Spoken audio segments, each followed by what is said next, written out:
الحمد لله وكفى وسلام على عباده الذين اصطفى أما بعد. قال النبي صلى الله عليه وسلم: من أعطى لله ومنع لله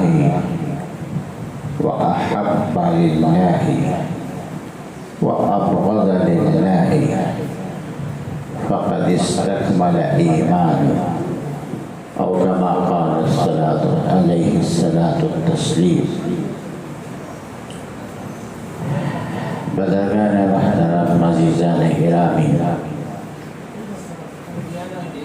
نبی پاک علیہ السلام کا ارشاد گرامی ہے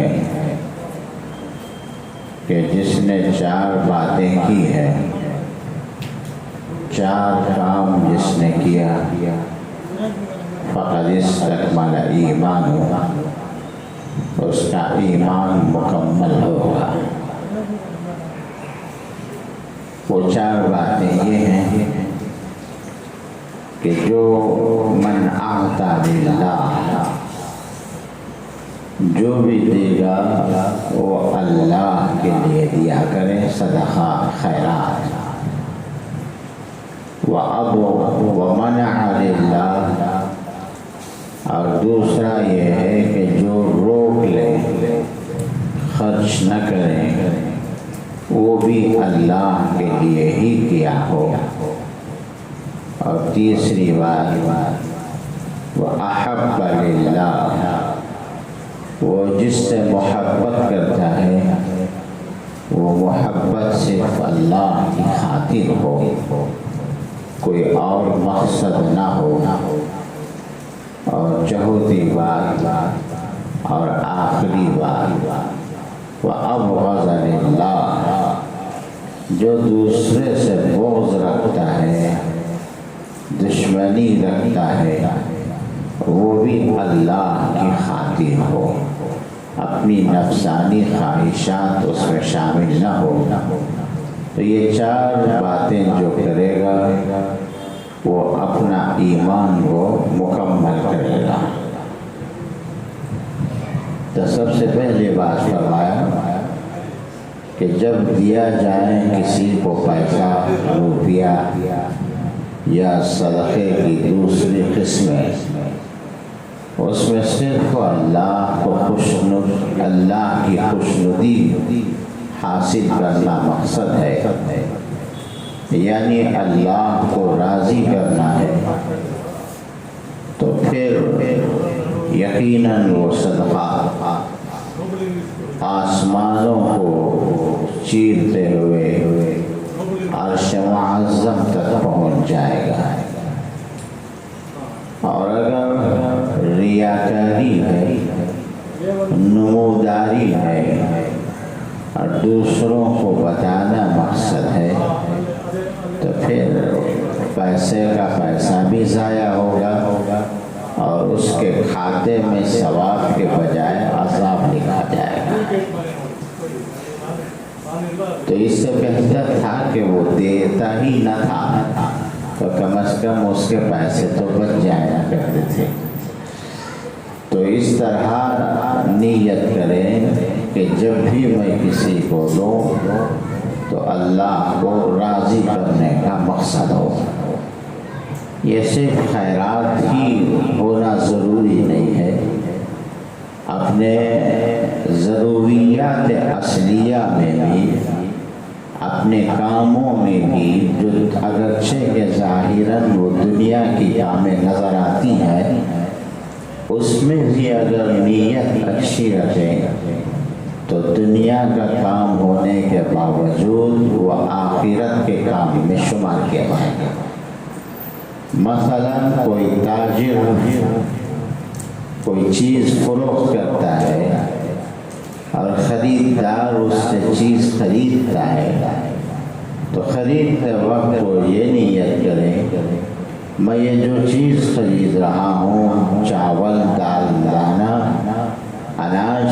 یا گوشت یا ترکاری، جو میں خریدتا ہوں یا اپنے بال بچوں کو پالنے کے لیے اور ان کو کھلانے اور پلانے کے لیے اللہ کے حکم ہونے کی وجہ سے اور اس لیے کہ اپنے بیوی بچوں کو کھلانا بھی صدقہ ہے۔ نبی علیہ الصلوۃ والتسلیم کا ارشاد مبارک ہے کہ جو بندہ مومن ایک نوالا اپنے بیوی کے منہ میں حلال طریقے پر رکھے گا اس کو بھی صدقے میں شمار کیا جائے گا۔ تو لہذا خریدار خریدتے وقت یہ نیت کرے کہ میں جو حلال پیسے کمائی ہے اس سے میں اپنے بیوی بچوں کا بھوک مٹانا مقصد ہو اور ان کا پیاس بجھانا مقصد ہے، اگرچہ کہ ظاہراً، لیکن نیت یہ کریں کہ میں جو یہ خرید رہا ہوں اللہ کے حکم کی وجہ سے، اس لیے کہ اللہ تعالیٰ نے فرمایا کہ تم اپنے اہل خاندان کو کھلایا کرو اپنی طاقت کے بقدر۔ یہ اللہ کا حکم ہے، اس حکم کی وجہ سے میں اپنے بیوی بچوں کو کھلا رہا ہوں۔ اس طرح اگر نیت کریں اور دوسری نیت یہ بھی کریں کہ میں اس چیز کو اس تاجر سے خرید کر اس کا بھی کام بنا رہا ہوں، اس کا مقصد پورا کر رہا ہوں، اس لیے کہ میں اس کی چیز اس کے دکان سے خرید کر میں اس کو مدد کر رہا ہوں خریدنے کے ذریعے سے۔ تو اس طرح کی اگر نیت کریں، اگرچہ کہ یہ دنیا کے کام ہیں، ظاہراً دکھتا ہے، لیکن تھوڑی سی نیت میں اگر بدل جائے تو بہت بڑا ثواب ہے، ہر قدم پر نیکیاں لکھ دی جائے گی۔ صرف سوچ و بچار کو بدلنا ہے، آخرت کی طرف اپنے ذہن کو، اپنے قوت فکریہ کو موڑنی ہے۔ اور تاجر یہ نیت کرے کہ میں جو چیز لایا ہوں اسی لیے لایا کہ یہ چیز میں گاہک تک پہنچاؤں، خریداروں تک اس چیز کو پہنچاؤں، اور اس میں کوئی کھوٹ، ملاوٹ، دھوکہ بازی، فریب، مکر اس میں کسی قسم کو شامل نہ کیا، صرف گاہک کی خدمت کرنا تھا، اس کی مدد کرنا تھا کہ یہ چیز جو دور و دراز بہت دور ملنے والی چیز کو اپنے دکان میں لا کے رکھ کر اہل محلہ کو دور تک جانے سے بچا کر میرے ہی دکان سے ان کی مدد کر رہا ہوں، اس لیے میں دکان اس محلے میں کھولا۔ اس طرح اگر یہ نیت کر لے گا تو جتنے اس کی دکان میں چاول کے موٹے ہوں گے، موٹے کے اندر جتنے دانے ہوں گے چاول کے، ہر دانے پر ثواب لکھ دیا جائے گا۔ اس کو بھی برکت ہوگی، لینے والے کو بھی برکت ہوگی۔ اس کو کہتے ہیں اعطا للہ، جو اللہ کے لیے دیا جائے۔ اور یہ الگ بات ہے کہ ایک دکان کے بازو اسی جیسا اور دکان کوئی کھول لے، لگا لے، تو پھر سوچ کو کمزور سوچ سے نہیں بدلنی ہے۔ روٹی روزی کا مالک اللہ ہے۔ باپ کا نطفہ مادر رحم میں منتقل ہونے کے بعد 40 دن کے بعد روزی لکھ دی جاتی ہے، اور ماں کے پیٹ میں ہی روزی لکھ دیا گیا۔ دنیا کے باہر دنیا میں آنے سے پہلے ہی اس کی روزی لکھ دی گئی۔ پھر کس بات کا ڈر ہے کہ میرے ہی دکان کے سامنے کوئی اور دکان میرے ہی جیسا کھول لے؟ روزی تو دونوں کو اللہ پہنچاتے ہیں، اور مقدر تو اللہ بناتے ہیں، ضروریات تو اللہ پوری کرتے ہیں، بس ہم اپنی سوچ بدلنی ہے، اپنا ارادہ بدلنا ہے، اپنی نیت کو صحیح سمت میں رکھنی ہے۔ اگر بری نیت ہو، سوچ تنگ ہو، محدود ہو، تو پھر اس قسم کے ڈر ہوتے ہیں کہ میرے ہی دکان کے سامنے اس نے دکان کھول لی، اب میری تجارت نہیں چلے گی۔ ارے بابا، تجارت لوگ کہاں چلاتے ہیں؟ اللہ چلاتا ہے، گاہک کو اللہ پہنچاتا ہے، وہ پیسوں میں اللہ برکت دیتے ہیں۔ تو لہذا ہماری نیتیں کمزور، غلط خیالات، غلط ارادے ہونے کی وجہ سے اس قسم کے وسوسے آتے ہیں۔ اگر وسعت نیت ہو، نیت کے اندر وسعت ہو، خیالات صحیح ہو، تو پھر توکل اللہ کی ذات پر آ جائے گی،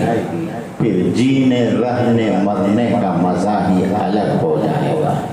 بندے مومن جب اللہ پر مکمل طور پر بھروسہ کر لے، اس کا جینا مرنا دو بھی ایک ہی ہو جائے گا۔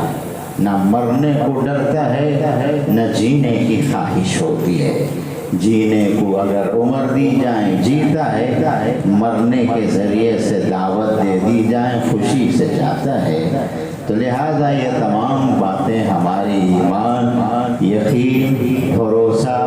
توکل، یہ تمام کمزور ہونے کی وجہ سے ہم لوگوں پر بھروسہ باندھ بیٹھتے ہیں۔ تو پیغمبر نے فرمایا جو بھی دے گا، جو بھی معاملہ کرے گا دکاندار سے، یا کوئی قرض دیتا ہے اس لیے دیتا ہے کہ میرے پاس میں اس لیے اس کو قرض دے رہا ہوں تاکہ یہ کہیں اور جا کر سود کے طور پر قرض نہ لیں، چوری کے طور پر قرض نہ لیں، چوری نہ کریں اور ڈاکہ اور غصب چھین چھپٹ نہ کریں، اس لیے میں اس کو قرض دے رہا ہوں، اس کو اس برائی سے بچانا ہے اور اس کی ضروریات کو پوری کرنی ہے، اس لیے کہ خدا میرے پاس میرے حصے سے بڑھ کر دیا ہے تو میں محتاج کو دوں۔ اس طرح کے اگر نیت کر لے گا، قرضدار جب تک قرض واپس نہیں کرے گا اس وقت تک ہر دن، ہر لمحہ، ہر گھنٹہ صدقے کا ثواب لکھا جاتا رہے گا۔ محدثین نے فرمایا قرض دینا زکوٰۃ دینے سے زیادہ ثواب رکھتا ہے، اس لیے کہ سامنے والا جب قرض مانگتا ہے تڑپ کر مانگتا ہے، پریشان ہو کر مانگتا ہے، اس کے پریشانی میں ہاتھ بٹانا، اس کے بیوی بچوں کے چہرے میں مسکراہٹ کو واپس لانا اور اس کے دل میں جو بوجھ تنگ کر دیا تھا اس بوجھ کو ہلکا کر دیں، ضرور اس رب کریم سے اور اس فضل مولا سے یہ امید ہے کہ قیامت کے دن جو ہم گناہوں کے قرضدار ہوں گے اللہ تعالیٰ وہاں ہمارے بوجھ کو ہلکا کر دے گا اور بغیر حساب و کتاب کے جنت میں داخل کر دے گا۔ تو لہٰذا جو بھی جس طرح بھی دیں وہ اللہ کے لیے دیا جائے، یا اگر کرایہ دار ہے اور گھر جس کا خاص ہے جو کرایہ دے کے رکھا ہے، کرایہ دار کرایہ دینے میں اگر کمی پیشی کرتا ہے، 2-4 مہینے اگر وہ کمی پیشی کرتا ہے، یہ خاموش رہتا ہے اس وجہ سے کہ بیچارہ ممکن ہے کہ اس کو کوئی تکلیف ہوگی، اس لیے وہ دے نہیں پا رہا ہے، اگر اس کو ڈھیل دیں یہ بھی صدقہ ہے، یعنی یہ بھی مہلت تو مفت میں ملتی ہے، پیسے بھی واپس ضرور آئیں گے اور لیکن اللہ تعالیٰ ثواب لکھ دیتے ہیں۔ تو جو کچھ بھی دیں وہ اللہ کے لیے دیا جائے، اس میں ریاکاری نہ ہو، نام و نمو نہ ہو اور تصویروں میں اپنی تصاویر چھپانا مقصد نہ ہو، اخباروں میں لوگوں کے سامنے اپنے کو سخاوت بتانا مقصد نہ ہو۔ اگر ایسا صدقہ دیتا ہے تو اللہ تعالیٰ اس کے ایمان کو مکمل فرماتے ہیں۔ اس کے الٹا اگر اس کو مقصد دینا لوگوں کے سامنے شہرت کھولا ہے، لوگوں کی زبانی تعریف سننا ہے، لوگ کیا کریں گے، آج تعریف کریں گے، گھنٹے بھر توہین کریں گے۔ لوگوں کی تعریف پائیدار نہیں ہے، فرشتوں کی جماعت میں پروردگار کی تعریف یہ پائیدار ہے۔ اس لیے سخی کو چاہیے کہ سخاوت جب کرتا ہے اس کے پیش نظر صرف اللہ کی خوشنودی ہو، اللہ کو خوش کرنے کا مقصد ہو، کچھ اور نہ ہو۔ دوسری بات سرکار نے فرمایا وَمَنْعَ لِلَّهِ، ایک تو جو دیتا ہے وہ اللہ ہی کے لیے دیتا ہے، اور اگر کسی کو روک لیتا ہے دینے سے، پیسہ نہیں دے رہا ہے تو وہ بھی اللہ ہی کے لیے روک رہا ہے، تو فقد استکمل ایمانو، اس کا ایمان مکمل ہوگا۔ یہ کیسے؟ اگر پتا ہے کہ میں پیسہ اس کو دوں، یہ جا کے پیسے سے جوا کھیلے گا، اس پیسے سے وہ شراب لے گا یا دوسرے نشیلی چیزوں کا استعمال کرے گا، اس وجہ سے روکتا ہے، یا رشتہ دار باپ کو، ذمہ داران خاندان کو مجبور کرتے ہیں کہ شادی بیاہ میں فضول خرچی کیا جائے اور البم لاکھوں روپے میں بنایا جائے اور ویڈیو گرافی لی جائے کہ نکاح میں کون کون آئے ہیں، کون کس طریقے سے رہا، یہ تعریف مقصد، اور پھر کھلاتا ہے، قسم کے کھلانا چاہتا ہے۔ جہاں 2-3 پکوان سے چل سکتا تھا وہاں ہزاروں قسم کے پکوان بنا کر ضائع کرتا ہے۔ ہر دانے پر اللہ کو حساب دینا ہوگا، جبکہ ہماری امت مسلمہ میں بہت سی لڑکیاں پیسے نہ ہونے کی وجہ سے دوسرے دین کو قبول کر رہی ہیں، مرتد ہو جا رہی ہیں۔ ان تمام کے ذمہ دار وہ مالدار لوگ ہوں گے جو اپنی شادی بیاہ میں ان کے شادیوں کے خیال کیے بغیر اپنے بچیوں کی شادی میں قیمتی سے قیمتی کاریں دیتے ہیں۔ اور یہ اچھی طرح سے ذہن نشین کر لے، جس نکاح میں جتنا زیادہ خرچہ کیا جائے گا وہ نکاح اتنی جلدی ہی طلاق کی نوبت پر پہنچ جاتی ہے۔ اس لیے کہ پیغمبر نے فرمایا ان اعظم النکاح برکتاً ایسرها مؤنتاً، بابرکت نکاح وہ ہے جس میں خرچہ کم سے کم ترین ہو، اور حضور نے فرمایا کہ جنازہ بابرکت جنازہ وہ جنازہ ہے، مغفرت والا جنازہ وہ ہے جس کے جنازے میں 300 لوگ جنازے کی نماز میں شریک ہو، یا کم از کم اس جنازے میں 50 لوگ شریک ہو،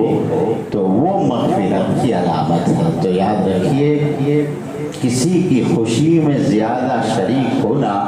یہ کوئی خوشی کی بات نہیں ہے، یہ کوئی نجات کی بات نہیں ہے۔ ہاں، مرنے میں شریک ہونا میت کی مغفرت کی بات ہے۔ اسی لیے فرمایا گیا کہ جنازہ اگر کسی کا ہو تو اپنے آپ کو شریک کرنے کی کوشش کرے، تاکہ پیغمبر کی بات کے مطابق 50-100 آدمی جم جائیں۔ ہمارے وجہ سے، ہمارے جنازے کی نماز میں شریک ہونے کی وجہ سے، اگرچہ کہ یہ فاسق کی میت ہے لیکن پیغمبر نے 50 کا خوشخبری سنائی ہے، اور اللہ تعالیٰ رسول اللہ کی خوشنودی کی لاج رکھیں گے، تو لہٰذا ہماری جانب سے اس میت کی مغفرت دلانے میں ایک ادنا کوشش، ایک ناکام کوشش کیا جائے تو یہ باعث رحمت ہے اور باعث خوشی ہے۔ تو لہٰذا فرمایا کہ شادی بیاہ میں جو فضول خرچ خرچی کیا جائے، اس کے بجائے ہمارے یتیم بچوں پر خرچ کیا جائے۔ ہماری وہ نوجوان لڑکیاں جو غربت کی وجہ سے سسک سسک کر روتے ہوئے سامنے سبز باغ نظر آنے کی وجہ سے کوئی عیسائی قبول کرتی ہے، دین عیسائی، اور کوئی مرتد العیاذ باللہ کفر میں چلی جاتی ہے، اس کو بچانے کے لیے ضروری ہے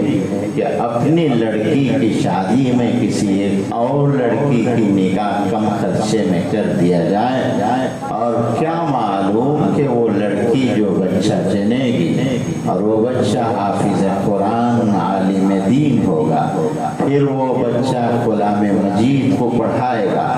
یا دین کا داعی بنے گا، دور و دراز دین پھیلانے کے لیے نکلتا ہے،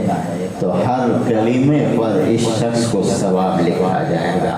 اگر وہ بچہ الف زبر آ پڑھتا ہے تو اس کے کھاتے میں الف زبر آ کا ثواب لکھا جاتا ہے، اس لیے کہ خدا تعالیٰ بہت کریم ہے، بڑے رحیم ہے، معمولی بہانے پر معاف کر دیتے ہیں۔ حضرت عیسیٰ علیہ السلام بیان فرماتے ہیں کہ میں ایک قبرستان پر سے گزر رہا تھا کہ ایک شخص کا عذاب قبر مجھے نظر آ رہا تھا، یعنی اس قبر پر مردے کی آواز، بھیانک کربناک آوازیں مجھے سنائی دے رہی تھی۔ میں نے سمجھا کہ اور یقین کیا کہ اللہ تعالیٰ اس قبر کے نیچے مردے کو عذاب دے رہے ہیں۔ تو جاتے ہوئے یہ منظر میں نے دیکھا، واپس جب ہوا تھوڑی دیر بعد، ایک آدھ گھنٹے بعد، تو اس قبر سے خوشبو آ رہی ہے، اس خبر سے اطمینان ہے، کوئی آواز نہیں، کوئی ڈراؤنی اور عذاب کی آوازیں نہیں ہیں، تکلیف کی آوازیں نہیں ہیں۔ میں نے تعجب ہوا اللہ کے اس فیصلے پر، میں نے اللہ سے پوچھا، اس لیے کہ پیغمبر، ہر ایک پیغمبر کلیم اللہ ہے، اگرچہ کہ موسیٰ کو ہم کلیم اللہ کہتے ہیں، لیکن ہر پیغمبر اللہ سے بات کرتے ہیں اور ہر نبی سے اللہ بات کرتا ہے، جیسے احادیث قرآن مجید میں موجود ہے۔ تو لہذا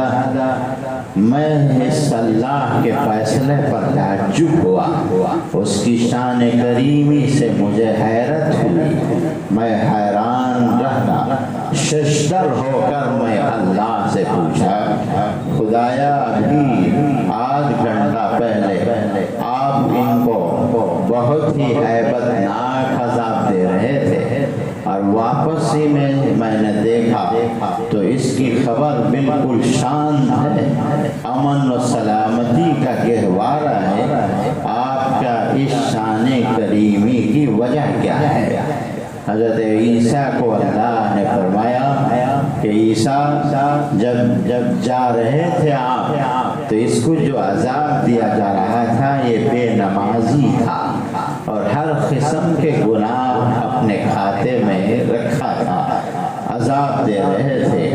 واپسی میں ہم نے اس کے قبر کو جنت کا باغ اس لیے بنا دیا کہ اس کی بیوی نے اپنے ایک چھوٹے سے بچے کو لے جا کر مکتب میں داخلہ کی تاکہ بچہ قرآن کریم سیکھیں، تب وہاں کا استاد اس کو الف زبر آ اور الف سے اللہ پڑھایا، تو مجھے شرم آئی کہ اتنے چھوٹے سے بچے کی منہ میں میرا نام نکلے اور اس کے بعد کو میں عذاب دوں، یہ میرے شان کریمی کے خلاف ہوگا کہ اس کا بچہ، چھوٹا سا بچہ، معصوم سا بچہ میرا نام پکارے اور میں اس کے باپ کو عذاب دوں، یہ کہاں کا انصاف ہے؟ اس لیے میں نے اس کی قبر کو جنت کے باغ بنا دیے۔ اس لیے حضرات گرامی، اگر کسی لڑکی کی نکاح کرا دیں اور اس سے حافظ جنتی ہے تو وہ کھاتا اس کو لکھا جائے گا، اس لیے اپنے نکاح کی دعوتوں میں، اپنی اولاد کی دعوتوں میں یہ کوئی ضروری نہیں ہے کہ اس میں مچھلی بھی پکایا جائے، تیتر بھی رکھی جائیں۔ تعریف سننے کے لیے اگر کرتا ہے تو لوگ ضرور مذمت بھی کریں گے۔ حضرت ایوب صاحب رحمۃ اللہ علیہ نقل فرماتے ہیں اپنے زمانے کا واقعہ کہ ایک بارات گئی مالدار گھر پر شادی کے لیے، اور وہ شادی پہ دعوت دینے والا ہر شخص کو قسم قسم کے کھانے کھلایا، اور جب واپس جا رہے تھے تو مہمانوں کے حساب سے، مہمان کے جو گریڈ ہوتے ہیں، جو وی آئی پی اور وی آئی پی، اس حساب سے ان کو تحفے دے رہا تھا۔ کسی کو چاندی کا برتن، اور کسی کو سونے کا برتن، کسی کو تانبے کا برتن دیا۔ بہرحال یہ لوگ لے کے جا رہے تھے شادی سے شرکت کر کے، ایک بیل گاڑی میں جا رہے تھے، بارش برسی ہوئی تھی، کیچڑ جمع ہوا تھا، بیل گاڑی سے پھسل گئے، نیچے گرے تاکہ وہ چیکڑ ہٹا نہ سکے۔ تو انہی باراتیوں میں کسی نے کہا کہ یہ کیسا اس نے شادی کی اور کیسے تحفے دیا کہ سب کو سونے کے برتنے، چاندی کے برتنے دیا، پھوڑا دیتا تو کیا ہی اچھا ہوتا کہ ہم چیکڑ ہٹا لیتے۔ تو تعریف سنیں گے، سننے کی کوشش کریں گے، لمحے میں لوگ تعریف کے بجائے مذمت کریں گے۔ اس لیے لوگوں کے واہ واہ سے ہمیں کوئی پرواہ نہیں ہے۔ پیغمبر خدا کو اللہ نے فرمایا کہ پیغمبر ان کی لعنت سے، ان کی ملامت سے آپ مت گھبرائیے، آپ ان سے کہیے انی لا اخاف لولا متلائم، میں کسی کی ملامت کرنے والے کی ملامت سے ڈرتا نہیں ہوں، اور پھر کسی کی تعریف کرنے سے میں خوش بھی نہیں ہوتا ہوں۔ سینہ اتنا بڑا رکھیے کہ اگر کوئی تعریف کرتا ہے تو آپ ان کو خاموش کرا دیجیے۔ اللہ کے واسطے میرے اس کام کو تم نقصان مت پہنچاؤ۔ اگر تم میری سخاوت کی تعریف کرو گے میرے دل میں شیطان وار ہو جائے گا، خدا کا واسطہ تم میری تعریف مت کرو۔ پیغمبر نے یہاں تک فرمایا کہ کسی کے سامنے کوئی بندہ تعریف کرتا ہے، ایک مٹھی مٹی لے کر اس کے منہ میں دبوچ دو، ڈال دو، اس لیے کہ وہ تمہارے اعمال کو برباد کرنا چاہتا ہے۔ یاد رکھیے گا کہ منہ پر تعریف کرنے والا کبھی سچا نہیں ہوتا، وہ چاپلوسی ہوتا ہے یا سامنے والے کے نقصان سے بچنے کے لیے تعریف کرتا ہے۔ تعریف تو پیچھے کی جاتی ہے، پیٹھ پیچھے کی جاتی ہے، تعریف تو اس کے مرنے کے بعد کی جاتی ہے اور اس کے کوسوں دور ہونے کے بعد کی جاتی ہے۔ اس لیے حضرات ہماری امت آج غربت کی وجہ سے سسک رہی ہے، اور یتیم بچے پیسے نہ ہونے کی وجہ سے تعلیم کو چھوڑ رہے ہیں، اور بیوہ عورتیں جن کے شوہریں اس دنیا سے چلے گئے، یا دشمنان مسلمان کسی نہ کسی بہانے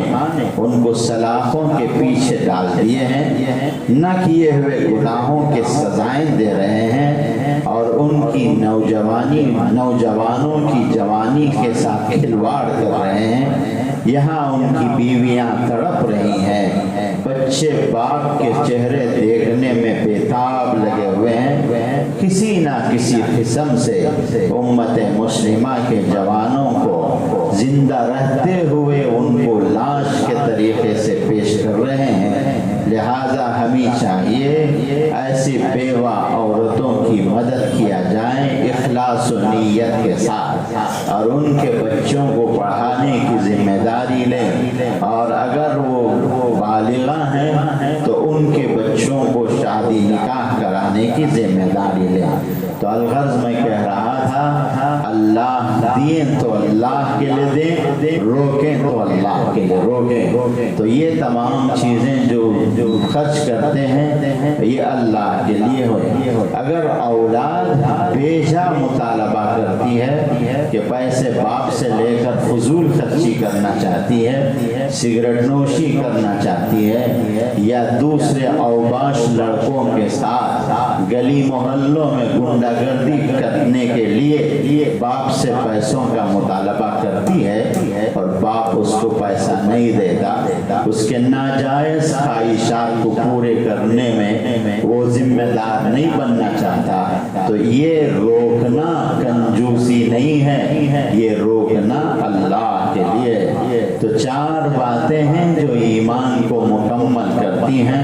جس میں سے میں نے آپ کے سامنے دو باتیں ذکر کی ہے کہ جب دیں تو اللہ کے لیے دیں، اور جب کسی کو نہ دیں تو بھی اللہ کے لیے ہی نہ دیں، نہ کہ اس کو ستانا مقصد نہیں ہے اور اس کو در در کے ٹھوکریں کھلانا مقصد نہیں ہے، اس لیے اس نے روکا نہیں، بلکہ اس کے حلال پیسے لے کر وہ حرام کاری میں خرچ کرے گا، یہ اس کو ناپسند ہے، جس کی وجہ سے روک رہا ہے، تب بھی صدقے کا ثواب لکھا جائے گا۔